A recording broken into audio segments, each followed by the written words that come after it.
चलो देखो ध्यान से, आगे हम बता रहे हैं आपके लिए प्रिज्म।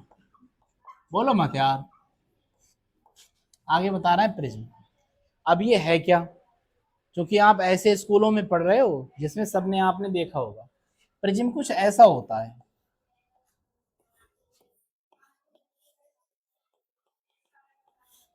इस तरह से बनी हुई आकृति होती है। इसमें दो त्रिभुज होते हैं और तीन आप कह लो आयत होते हैं। सही है, तीन आयत होंगे और दो क्या होंगे, त्रिभुज। अब ये होगा कैसे, पहले आप इसे देख लो। पेपर में तो जब हम बनाएंगे जस्ट मतलब समतल पर अगर हम ड्रॉ करेंगे तो ऐसे करके ड्रॉ करेंगे, ये प्रिज्म है, त्रिभुजाकार, ठीक है। वैसे ये किस तरह से प्रदर्शित होता है, मुझे तीन कॉपियां दे दो कम से कम, पतली पतली सी, कमजोर सी, ज्यादा तगड़ी कॉपियां ना हो। अब इतनी भी पतली नहीं चाहिए, इतनी पतली तुम उठा रही हो। आप तीनों अपनी अपनी कॉपियां दे दो, तुम दे दो, ये वाली भी दे दो। अब तुम्हारे पास क्या करूंगा आकर के पास। प्रिज्म देखो कांच का बना हुआ होगा, सही है, बोलना मत। कांच का बना हुआ होगा और तीन पृष्ठों से इस तरह से ढका हुआ होगा। मेरे पास है नहीं, वरना मैं दिखाता तुम्हें, ठीक है। तीन कांच के पृष्ठों इस तरफ ढका हुआ होगा और दो तरफ क्या होंगे, एक इस तरफ और एक पीछे की तरफ त्रिभुज दिखाई देंगे। देखो इस तरफ त्रिभुज दिखाई दे रहा है आपके लिए, और इधर भी क्या दिखाई दे रहा है, त्रिभुज। और बाकी चारों तरफ जो है आयत लगे हुए होंगे। तो ये जो बने हुए होते हैं, जो मैं कॉपियों से दिखा रहा हूँ आपके लिए, ये कांच के बने हुए होते हैं। काय के बने होंगे, और ये पूरा ठोस होगा, अंदर तक कांच से भरा हुआ होगा, ठीक है। पूरा ठोस होता है, कांच से बना हुआ होता है। ऐसी आकृति को हम प्रिज्म कहते हैं। क्या कहते हैं, प्रिज्म कहते हैं। तो कैसे करके बताओगे प्रिज्म की डेफिनेशन, समांग पारदर्शी माध्यम, ठीक है,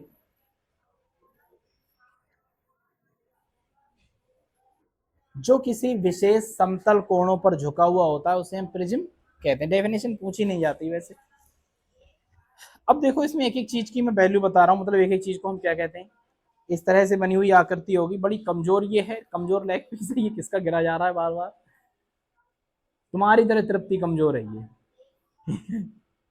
देखो इस तरह से बना हुआ होगा, मतलब मैंने रोकने के लिए कर दिया, बाकी सिमेट्रिकल बना हुआ होता है। इस वाले को, इस वाले को इन्हें हम आधार पृष्ठ कहते हैं। जो पृष्ठ हैं ये, इन्हें क्या कहते हैं हम, आधार पृष्ठ कहते हैं। अब देखा, और ऊपर उठाऊं, अब और ऊपर गिर जाएगा यार। अब दिख रहा है, ठीक है।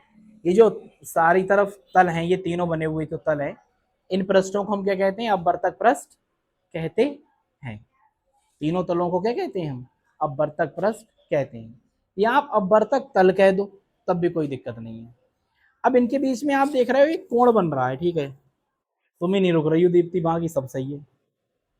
एक कोण बन रहा है, ये नहीं बन रहा है, इस कोण को हम नाम देते हैं प्रिज्म कोण। क्या नाम देते हैं, प्रिज्म कोण। तो दो अपवर्तक पृष्ठों के मध्य बनने वाले कोण को हम क्या कहते हैं, प्रिज्म कोण कहते हैं, ठीक है। इसके बाद ये तो अपवर्तक पृष्ठ हो ही गया, मैंने बताया। ये अपवर्तक पृष्ठ है, ये अपवर्तक पृष्ठ है, और इनके बीच जो कोर बनी है ये, इसे अपवर्तक कोर कहते हैं। क्या कहते हैं, अपवर्तक कोर। ये अपवर्तक पृष्ठ, ये अपवर्तक पृष्ठ, इसके बीच जो कोर बनी अपवर्तक कोर, इसके बीच जो कोण बना है प्रिज्म कोण, क्या कहेंगे, प्रिज्म कोण। कोर बनी है अपवर्तक कोर, और जो ये बना है बेस नीचे का जो बना है अपवर्तक कोर के सामने वाला पृष्ठ, अपवर्तक कोर के सामने वाला पृष्ठ आधार कहलाता है। आधार का मतलब इसमें चीज रखी रहे। अब अगर मैं इसे रख दूंगा ऐसे करके तो ये आधार हो जाएगा, ऐसे रख दूंगा तो ये आधार हो जाएगा, ठीक है। नीचे वाला, नीचे वाला क्या रहेगा, आधार। तो समझ गए, पहला क्या बताया, अपवर्तक पृष्ठ, कांच का कोई एक पृष्ठ, प्रिज्म का कोई एक पृष्ठ क्या कहलाता है, अपवर्तक पृष्ठ कहलाता है, आयतकार पृष्ठ। दूसरा, प्रिज्म कोण, आयतकार पृष्ठ अपवर्तक पृष्ठों के बीच बनने वाले कोण को हम प्रिज्म कोण कहते हैं, ठीक है। इसके बाद क्या बताया आपके लिए, कोर, अपवर्तक पृष्ठों के बीच बनने वाली कोर को हम अपवर्तक कोर कहते हैं। अपवर्तक कोर के सामने वाले बेस को या आधार को हम क्या कहते हैं, प्रिज्म का आधार कहते हैं। अब हम पढ़ेंगे प्रिज्म से अपवर्तन किस तरह से होता है। कॉपियां रख लो अपनी अपनी, ये बड़ी अच्छी कॉपियां हैं आपकी। अभी इसी तरह का तो बनाया है मैंने, देखो बनाया कि नहीं बनाया है, ठीक है। अब हम बात करेंगे प्रिज्म से अपवर्तन किस तरह से होता है। जब हम प्रिज्म को बनाएंगे तो सामने वाले व्यू को बनाएंगे हम, ठीक है, त्रिभुज को। कौन से व्यू को बनाएंगे? त्रिभुज को। देखते रहना ध्यान से। ये बताओ मुझे, वीडियो चल रही है हैं? अरे हाँ ना, कोई सांस रकार ले लो।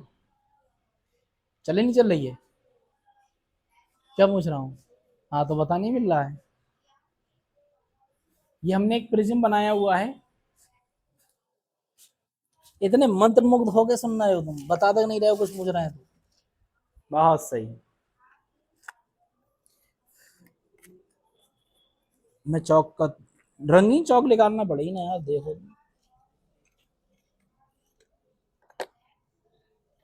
ध्यान से देखो इस तरफ। इसे हम कह देंगे ए पॉइंट, इसे कह देंगे बी पॉइंट, इसे क्या कह देंगे? सी। एक प्रिज्म क्या है हमारा? एबीसी है। एक प्रकाश किरण जा रही है इस तरह से, ठीक है। अब इस प्रकाश किरण को जाना कैसा चाहिए था? सीधा। क्या जाना चाहिए था? सीधा। लेकिन आपको पता है बाहर क्या है? वायु। और अंदर तो ये कांच है कि नहीं, बताओ। इसका मतलब तो ये हुआ वायु विरल होगी, कांच कैसा होगा? सघन। अब विरल और सघन अलग अलग माध्यम आ गए तो प्रकाश का अपवर्तन होगा ही होगा, ठीक है। अब अपवर्तन करने के लिए विरल से काय में जा रही किरण? सघन में, तो अभिलंब की ओर झुक जाएगी, ठीक है। अभिलंब पहले डालना पड़ेगा, अभिलंब मैं ऐसे डाल दे रहा हूं यहां पर। इस वाली पे अभिलंब पड़ेगा, मतलब पड़ी हुई लाइन पे, बिल्कुल खड़ी हुई लाइन, ये वाली सही है। इस पे क्या पड़ेगा? अभिलंब। दिख रही है वाली चौक?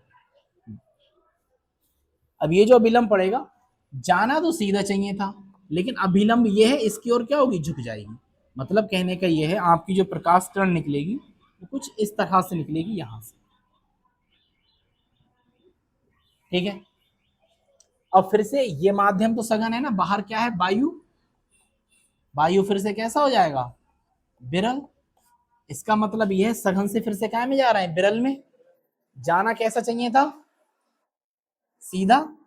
जानते नहीं जाना चाहिए था, लेकिन अब यहां पर अभिलंब डालोगे, सीधा जाना चाहिए। सीधा जाने के पे क्या हो गया? अभिलंब से वो दूर हट जाएगी, इस तरह से, ठीक है।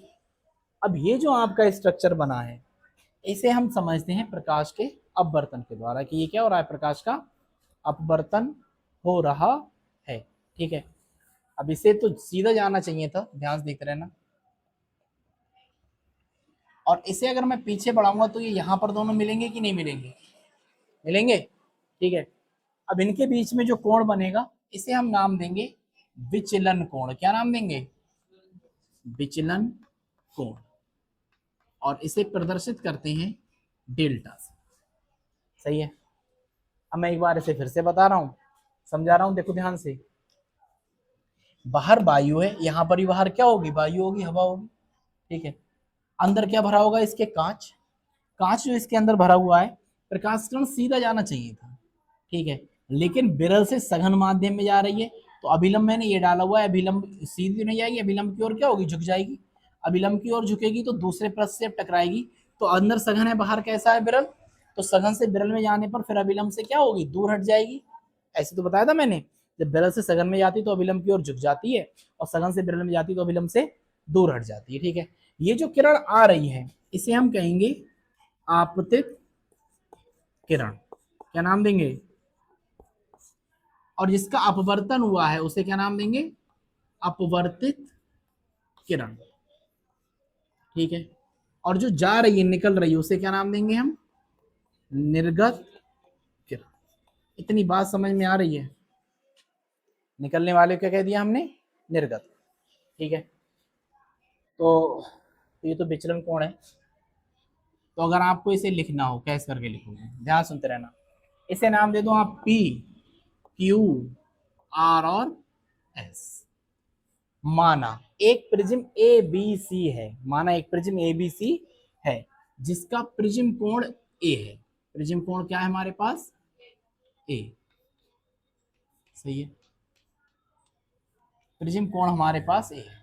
माना एक प्रिज्म एबीसी है जिसका प्रिज्म कोण ए है, इसके पृष्ठ ए बी पृष्ठ है कि नहीं है, इसके पृष्ठ ए बी पर एक प्रकाश किरण पी क्यू बिंदु क्यू पर आपतित होती है। अपवर्तन के पश्चात वह विलंब की ओर झुक जाती है और अपवर्तित किरण क्यू आर प्रिज्म के पृष्ठ एसी के बिंदु आर पर आपतित होती है। चूंकि यह सघन माध्यम से विरल माध्यम में जाती है इसलिए विलंब से दूर हट जाती है और इस प्रकार हमें निर्गत किरण आर एस प्राप्त होती है। एक बार मैं इसे फिर से बता रहा हूं। माना एक प्रिज्म एबीसी है जिसका प्रिज्म कोण ए है, इसके ए बी पृष्ठ के बिंदु क्यू पर एक प्रकाश किरण पी क्यू आपतित होती है जो कि अपवर्तन के पश्चात अभिलंब की ओर झुक जाती है और ये अपवर्तित किरण क्यू आर दूसरे पृष्ठ ए सी के बिंदु आर पे जाकर टकराती है। यहां से जब ये बाहर निकलती है तो सघन विरल माध्यम में जाने के कारण अभिलंब से दूर हट जाती है और आर एस निर्गत किरण हमें प्राप्त होती है। आगे बात समझ में, रटना नहीं है, उसमें देख देख कर ही आपको लिखना है। सही, तो आपको हेडिंग डालना है प्रिज्म द्वारा प्रकाश का अपवर्तन। प्रिज्म द्वारा प्रकाश का अपवर्तन, कौन सा बर्तन?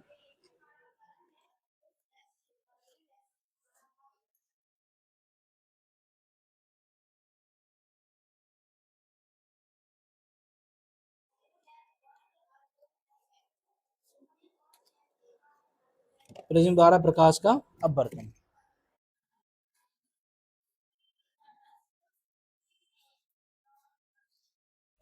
अब देखो, मैं तुम्हारे लिए पढ़ाऊंगा प्रकाश का वर्ण विक्षेपण। ये क्या है क्या नहीं, ये तुम लोगों को अच्छे से पता है। ठीक है, कभी आसमान में इंद्रधनुष बनता हुआ देखा है? हैं? कभी आसमान में इंद्रधनुष बनता हुआ देखा है? बस वही कहानी है ये। ठीक है, प्रिज्म कुछ ऐसा ही तो होता है।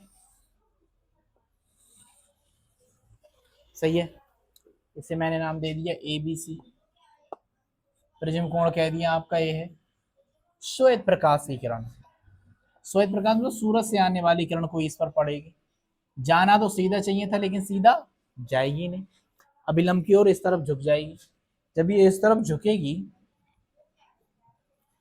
तो 7 किरणें बनेंगी इसकी, 1 2 3 4 5 6 और ये ले लो 7। ठीक है, इसकी 7, ये 7 रंगों में विभक्त हो जाएगी। इस घटना को हम प्रकाश का वर्ण विक्षेपण कहते हैं। ठीक है, सबसे ऊपर वाली जो लाइन होगी इस तरह से, ठीक है, ये होगी, इसका नाम होगा वायलेट। ये वाली जो आएगी इसे नाम देंगे इंडिगो। ये वाली जो आएगी ये होगी ब्लू। अगली वाली जो आएगी वो होगी ग्रीन। ठीक है, अच्छा एक लाइन ये रह गई है, कोई दिक्कत नहीं, ये वाली बना दो। ये वाली ब्लू होगी और अगली वाली कौन सी होगी? ग्रीन बताइए। ये वाली लाइन कौन सी होगी? ग्रीन। ठीक है, अगली वाली होगी येलो।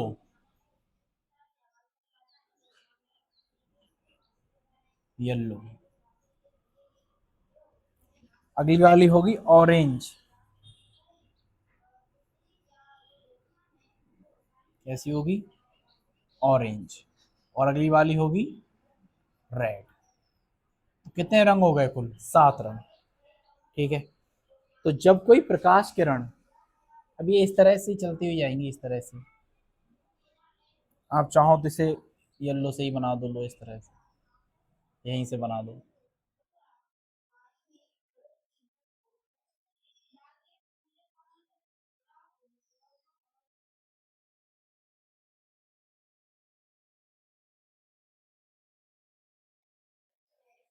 ठीक है, यहां से निकलना शुरू होंगी ऐसे करके चलती हुई, और बाद में यहां पर निकल करके इस तरफ निकल।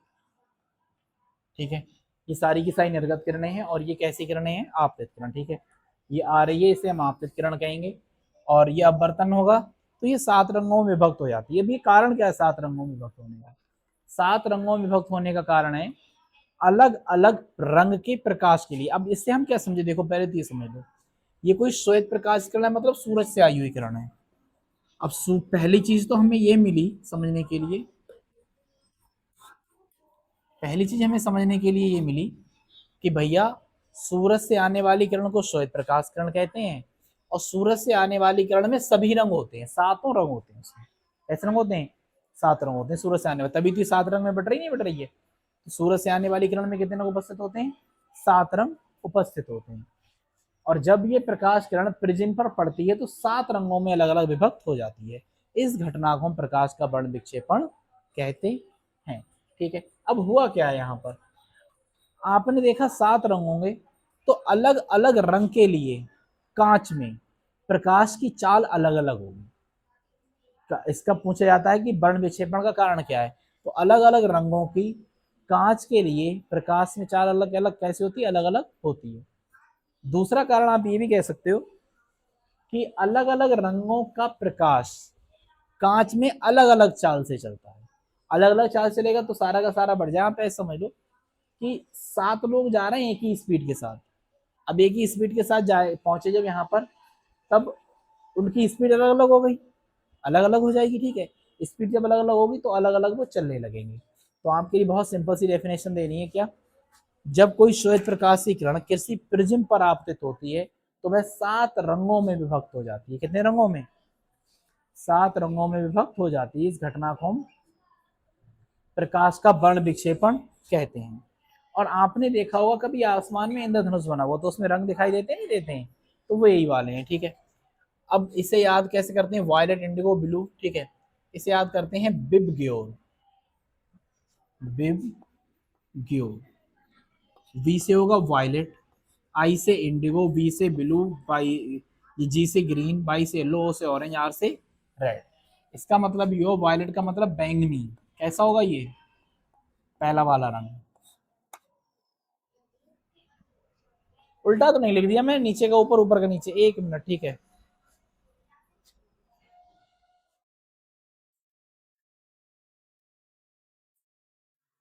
तो ये ध्यान से उतर गया था। ठीक है, ये गलत लिख दिया, मैं दूसरा बना दे रहा हूँ तुम्हारे लिए।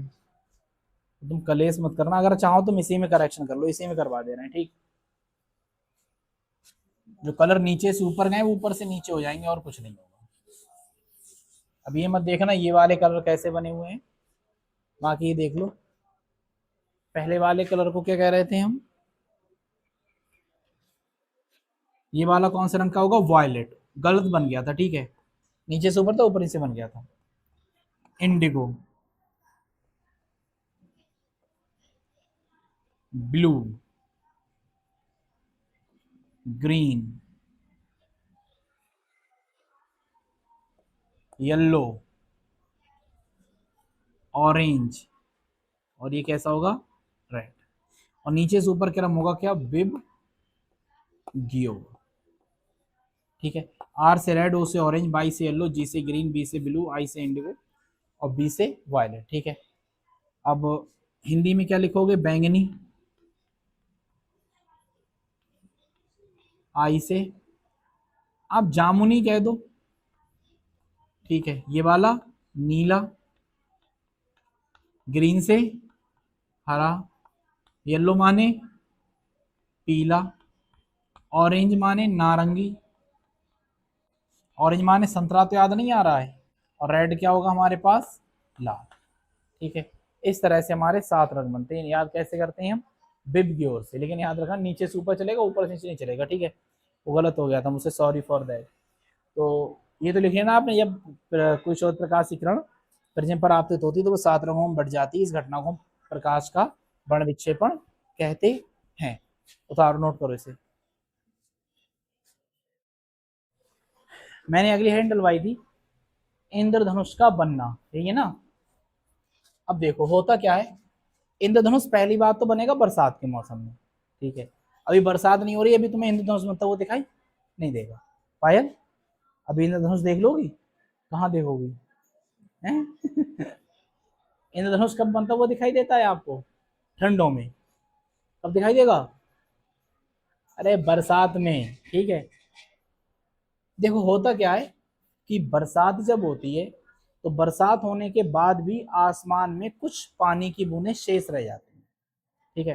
कुछ पानी की बूंदें उसमें रह जाती हैं, ये कहा उड़े पड़ा है। अब जो पानी की बूंद रह जाएगी, आपको अच्छे से पता है पानी की बूंद कैसी होती है, गोल, ठीक है। अब ये मत कहना बिल्कुल गोल बनाते। अब जब इस पर प्रकाश की किरण पड़ती है, ठीक है, इस पर जब प्रकाश की किरण आपतित होगी, पड़ेगी, तो यहां तो पानी है, पानी कैसा होगा? सघन। बाहर ये कैसा होगा? विरल। वायु होगी ना बाहर, हवा, विरल होगा, अंदर कैसा होगा? सघन। तो विरल से सघन में जाएगा जब, ठीक है, तो थोड़ा सा विलंब की ओर क्या होगा? झुक जाएगा। ये जो बूंदें शेष रह जाएंगी, ये प्रिज्म की तरह काम करेंगी। काय की तरह काम करेंगी? प्रिज्म की तरह। और आपके लिए प्रिज्म की क्वालिटी पता है कि जब ये एंट्री मारेगी यहाँ पर, तो प्रिज्म तो एक ही काम करता है कि इसे अलग अलग रंगों में तोड़ देता है, ठीक है, ये तो करता है प्रिज्म। तो ये जो बूंद होगी काय की तरह काम करेगी? प्रिज्म की तरह काम करेगी, जिसके कारण प्रकाश का वर्ण विक्षेपण हो जाएगा। अब जब ये प्रकाश किरणें दूसरे तल से जाकर के टकराएंगी तो पार नहीं निकलेंगी। अब इनका होगा पूर्ण आंतरिक परावर्तन, ठीक है। कैसा होगा? पूर्ण आंतरिक परावर्तन। और पूर्ण आंतरिक परावर्तन के बाद अब ये कहाँ निकल आएंगी? बाहर, ठीक है। आप ये कह दो उधर क्यों भेज रहे हो? यहां से कहाँ निकल आती हैं? बाहर, ठीक है। फिर से मैं बता रहा हूं कि वर्षा के पश्चात वायुमंडल में पानी की कुछ बूंदें शेष रह जाती हैं। वो बूंदें एक प्रिज्म का काम करती हैं। और प्रिज्म क्या काम करता है कि जब श्वेत प्रकाश किरण इस पे पड़ती है तो अलग अलग रंगों में विभक्त हो जाती है। ये अलग अलग रंगों में टूट जाएंगी, जिसके कारण प्रकाश का वर्ण विक्षेपण हो जाएगा। और पूर्ण आंतरिक परावर्तन के पश्चात ये कहाँ निकल करके आ जाएंगी? बाहर। और आप देखोगे कि ये इस तरह से घूम रही है। कैसे घूम रही है? इस तरह से घूम रही है। आपको लगता होगा इधर से जा रही है, ऐसे करके आ रही है। तो ये जो आकृति बनाती हैं बूंदें रंगों की, ये कैसी बनाती है? एक धनुष के आकार की आकृति बनाती है। और इस घटना को हम इंद्रधनुष का बनना कहते हैं। ये जो पॉइंट है यहां पर हुआ था अपवर्तन। क्या हुआ था? अपवर्तन। ये जो लाइनें टूट गई इसे हम कहेंगे वर्ण विक्षेपण। और यहां पर जो हो रहा है वो हो रहा है पूर्ण आंतरिक और आगे परावर्तन, ठीक है। ये तो किरण बाहर आ ही रही है, निर्गत किरण है हमारी, सही है। और ये जो आकार बनेगा वो कैसा बनेगा? धनुष के रूप का। और हमारे आकाश में 7 रंग तो दिखाई पूरे नहीं देते हैं, एक रंगों का एक समूह दिखाई देने लगेगा धनुष के आकार, इसे हम क्या कहेंगे? इंद्रधनुष कहते हैं। मैं फिर से समझा दे रहा हूं इसे। बरसात के मौसम में वर्षा के पश्चात कुछ बूंदें वायुमंडल में पानी की शेष रह जाती हैं, जो कि प्रिज्म की तरह काम करती हैं। जब इन पर सूर्य का प्रकाश पड़ता है तो ये 7 रंगों में विभक्त हो जाती हैं। इस घटना को हम वर्ण विक्षेपण कहते हैं। पूर्ण आंतरिक परावर्तन के पश्चात ये बाहर निकलकर हमारी आंखों पर पड़ती हैं, जिस कारण हमें 7 रंग अलग अलग दिखाई देते हैं। और ये एक धनुष के आकार का निर्माण करते हैं, इसलिए हम इसे धनुष कहते हैं। ऐसा कोई से समझ में ना आया हो? अंजलि, गुड़िया, इधर उल्लंग पल्लंग रो क्यों रही हो तुम? तुमसे कुछ कहा था? और उल्लंग पल्लंग बाहर समझे? राहिल, नवाजिश क्यों नहीं आ रहा है? कल आया था शायद, हैं? कल आया था नवाजिश। अब इसके बाद हम बात करेंगे प्रकाश के प्रकीर्णन की। अब ये प्रकीर्णन क्या है? प्रकीर्णन का मतलब है प्रकाश का फैलना। अब प्रकाश फैलेगा कैसे करके? तो जब प्रकाश किसी ऐसे माध्यम से गुजरेगा जहां पर बहुत छोटे छोटे वायु और धूल के कण होते हैं। प्रकाश जब किसी ऐसे माध्यम से गुजरे जहां पर बहुत छोटे छोटे धूल के कण होते हैं, तब वह प्रकाश चारों तरफ फैल जाता है उसमें। इस घटना को प्रकाश का प्रकीर्णन कहते हैं। मैं फिर से बता रहा हूं, जब प्रकाश किसी ऐसे माध्यम से गुजरता है जहां पर बड़े छोटे छोटे धूल के कण उपस्थित होते हैं, तब प्रकाश चारों तरफ फैल जाता है उन कणों पे पड़ने के बाद। इस घटना को हम प्रकाश का प्रकीर्णन कहते हैं। अब क्वेश्चन ये थोड़ी मुझे क्वेश्चन ही मुझे आता है कि आकाश का रंग नीला क्यों दिखाई देता है। आप आसमान में देखो कैसा होगा, ये नीला। तो आकाश का रंग नीला क्यों दिखाई देता है, इसे समझ लो। आकाश का रंग नीला इसलिए दिखाई देता है क्योंकि ये पृथ्वी है, ऊपर से सूरज की किरणें यहाँ पर जब आएंगी तो यहाँ पर तो वायुमंडल होगा ना, हवा होगी कि नहीं होगी, धूल भी उड़ती रहती है हमारे चारों तरफ। तो जब वायुमंडल पे पड़ेगा, धूल के कणों पे पड़ेगा, तब चारों तरफ क्या होगा, फैल जाएगा। धूल के कणों पड़ने के बाद ये चारों तरफ फैल जाता है। और कौन से रंग का फैलेगा सबसे ज्यादा, नीला या फिर बैंगनी। नीला या फिर बैंगनी सबसे ज्यादा फैलता है, नीला या फिर बैंगनी। अब जो ज्यादा फैलेगा वही हमें ज्यादा दिखाई देगा, ठीक है। तो नीला या बैंगनी का प्रकीर्णन सबसे ज्यादा होता है, जिस कारण हमें नीला बैंगनी सबसे ज्यादा दिखाई देता है। इस कारण हमें आकाश का रंग नीला दिखाई देता है। मैं फिर से बता रहा हूं, जब सूर्य का प्रकाश पृथ्वी के वायुमंडल में प्रवेश करता है, तब उसमें नीला या बैंगनी रंग का प्रकीर्णन सबसे ज्यादा होता है, जिस कारण हमारे लिए प्रकाश कैसा, हमारे लिए कैसा दिखाई देता है, आकाश नीला दिखाई देता है। एक और आता है क्वेश्चन, सूर्योदय या सूर्यास्त के समय, मतलब कहने की ये है, सूरज जब निकलता हो या सूरज डूबता हो, तब आकाश हमें कैसा दिखाई देगा, लाल। मैं सही कह रहा हूं, बताओ। अब इसका भी रीजन आप क्या लिखोगे, प्रकाश के प्रकीर्णन के कारण, सही है। और इसकी तरंग दैर्घ्य कम होती है, इसलिए इसका प्रकीर्णन सबसे कम होता है, ठीक है। तरंग दैर्घ्य थोड़ी ज्यादा होती है, इसलिए प्रकीर्णन कैसा होता है, लाल रंग का, कम होता है, ठीक। कम प्रकीर्णन होने के कारण ये हमारी आंख पर आसानी से पहुंच जाता है, इस कारण हमें लाल दिखाई देता है। तुम्हारे लिए उत्तर में क्या लिखना है, प्रकाश के प्रकीर्णन के कारण हमें सूर्योदय सूर्यास्त के समय कैसा दिखाई देता है,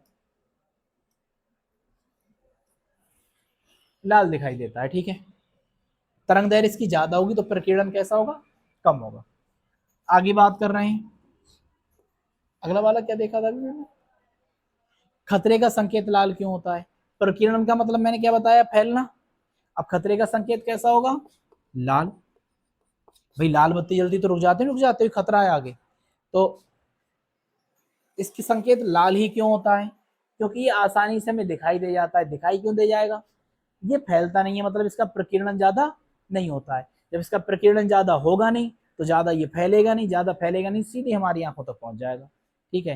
तो प्रकाश का लाल रंग का प्रकीर्णन सबसे कम होता है, जिसके कारण ये हमारी आंखों पर आसानी से पहुंच जाता है, इसलिए हमें खतरे का रंग का लेते हैं, लाल का लेते हैं। खतरे का रंग लाल का ले रहे हैं तभी तो हमें आसानी चीज दिखेगी, ठीक है। अब यहां से ये चैप्टर आपका कैसा हो जाएगा खत्म। आप ये डायग्राम बनाओगे।